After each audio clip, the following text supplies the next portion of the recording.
구독, 알림 설정까지 부탁드립니다. 오늘도 우리 사는 이야기 찾아주셔서 감사합니다. 사연자분이 보내주신 이야기 시작해볼게요. 안녕하십니까. 저는 40대 중반의 남자입니다.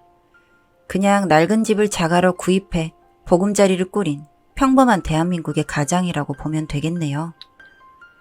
와이프는 동갑입니다. 대학 졸업 후 동호회에서 만나 10년을 연애 후 결혼까지 꼴이나였고, 신혼기간은 1년 즐기고 남들 다 그렇게 하듯이 임신과 출산 과정을 거치고 사랑하는 아들 하나를 얻었죠. 그냥 평범하게 흘러가는 인생이었습니다.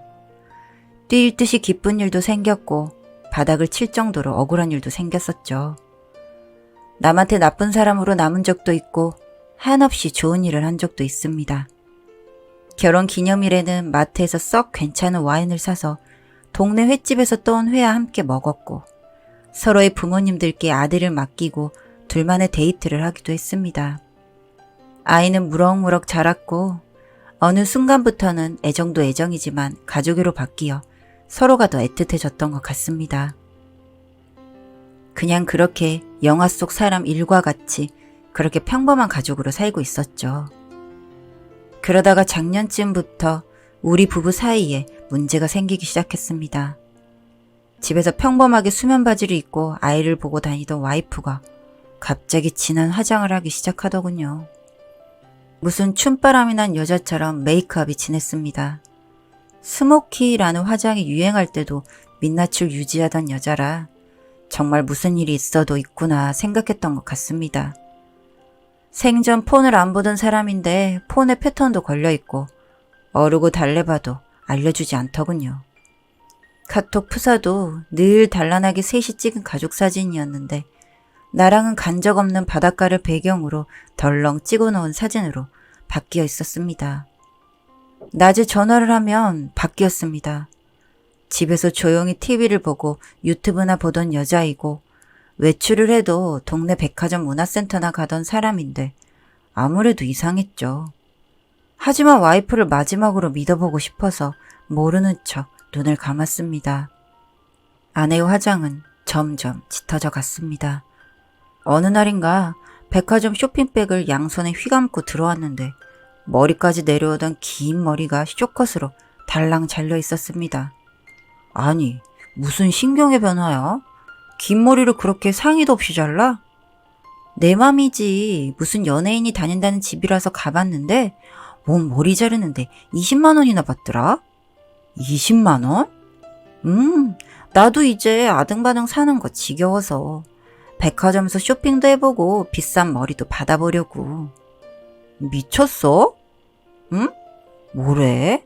나도 누리고 살아봐야지. 여보도 좀 쓰고 살아. 이 여자가 바람이 나도 제대로 났구나 하는 생각이 들었습니다.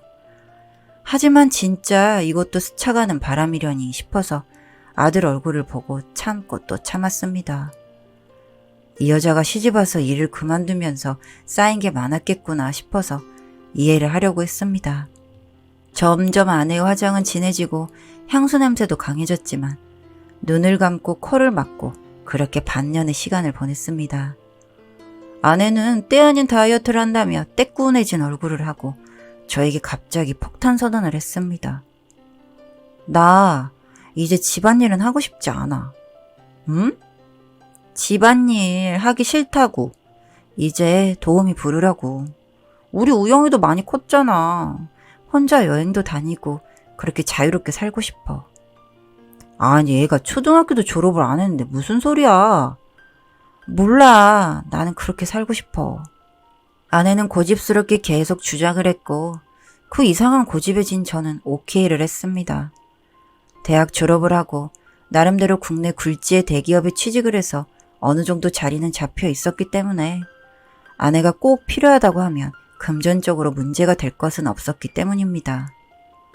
안녕하세요, 사장님. 그렇게 아내가 부른 도우미는 과거의 긴 머리 아내와 똑 닮은 모습을 하고 있었습니다.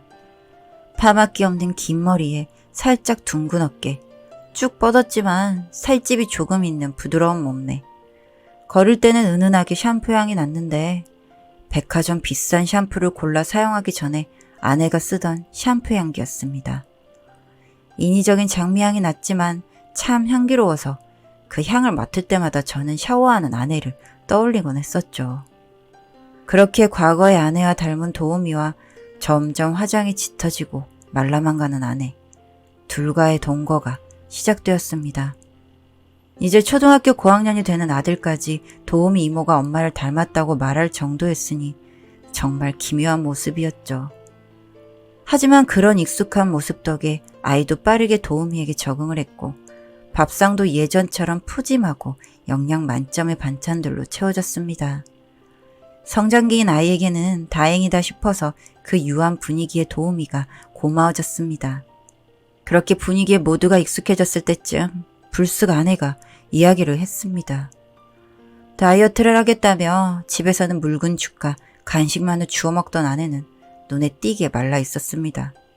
결코 예뻐 보이지 않는 앙상한 손목으로 익숙하게 스마트폰을 다루며 여상하게 말을 꺼내더군요.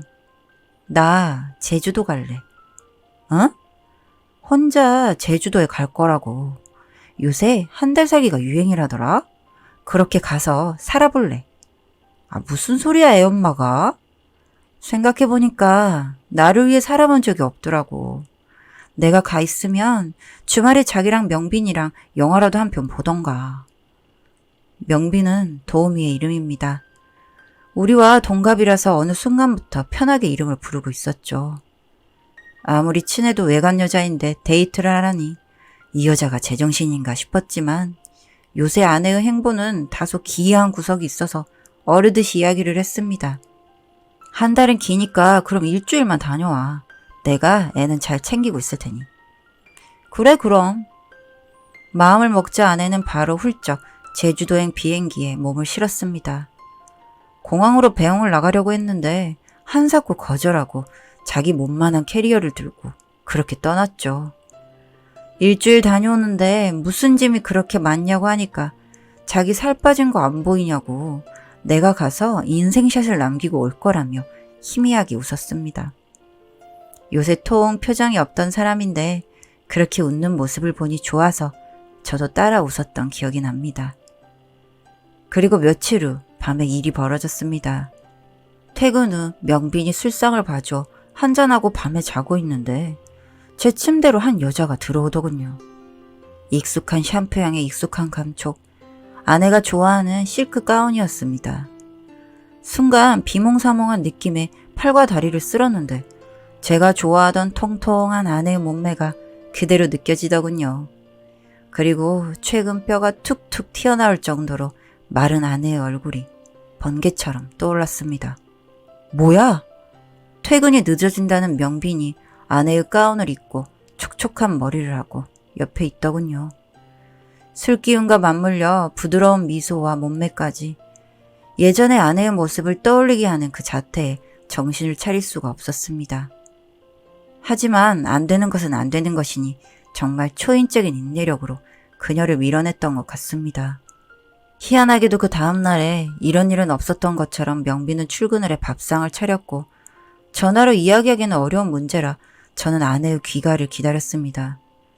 하지만 아내는 전화를 할 때마다 귀가를 미루더군요.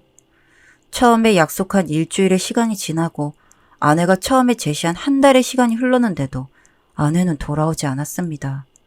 그리고 어느 순간 전화를 받지 않더군요.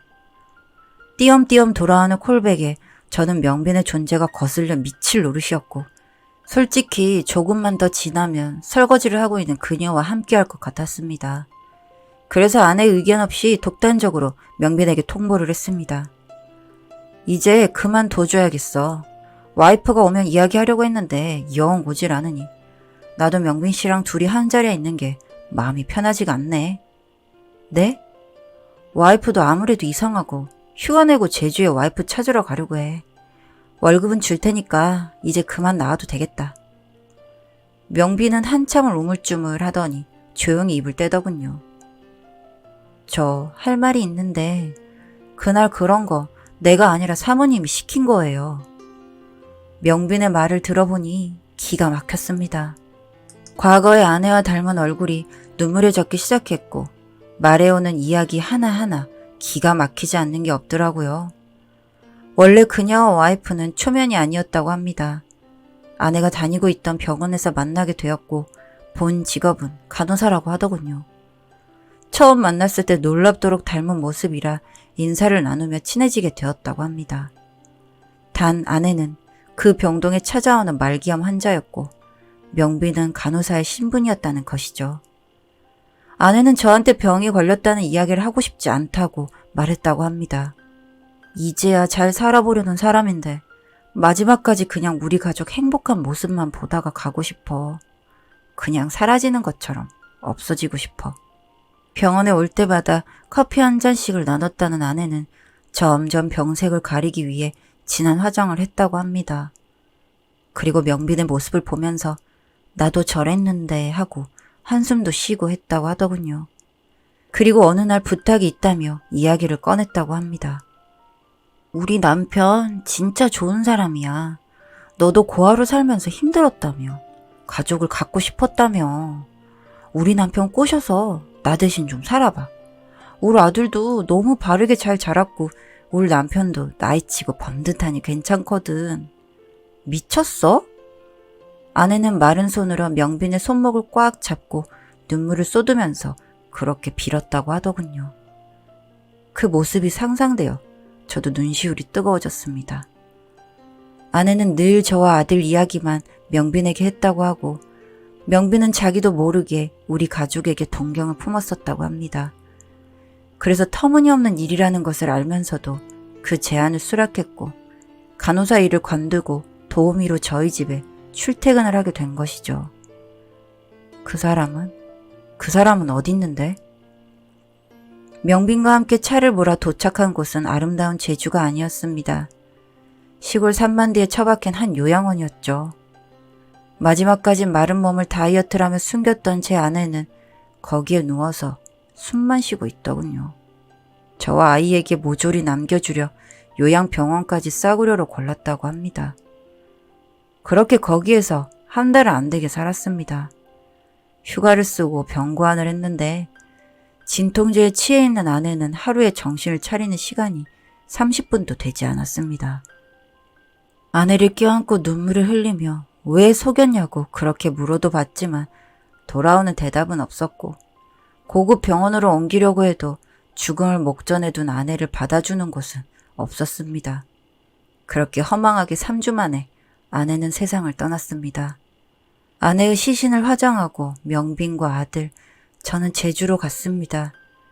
제주의 땅에 수목장을 하고 멍하게 정신을 놓고 살았습니다. 명빈은 제 일처럼 아들을 키우고 저를 케어하고 당연하다는 듯 집안일을 해줍니다. 하지만 제 눈에는 그 마르고 앙상했던 아내의 얼굴이 아른거려 명빈은 이미 아내의 빈자리를 채울 수 없을 것 같습니다. 저는 조만간 아내가 원했던 대로 명빈과 혼인신고서를 제출하려고 합니다. 모자라고 부족한 사람들끼리 이제 또 새로운 기묘한 동거를 시작해봐야죠. 아내의 빈자리는 크고 아내가 남겨놓은 사람은 제 곁에 남아서 저와 함께 그녀를 추억합니다. 어느 순간 이 고통이 나아지길 바라며 저는 오늘도 아내를 생각하고 있습니다. 사연은 여기까지였고요. 우리 사는 이야기 시청해주셔서 감사합니다.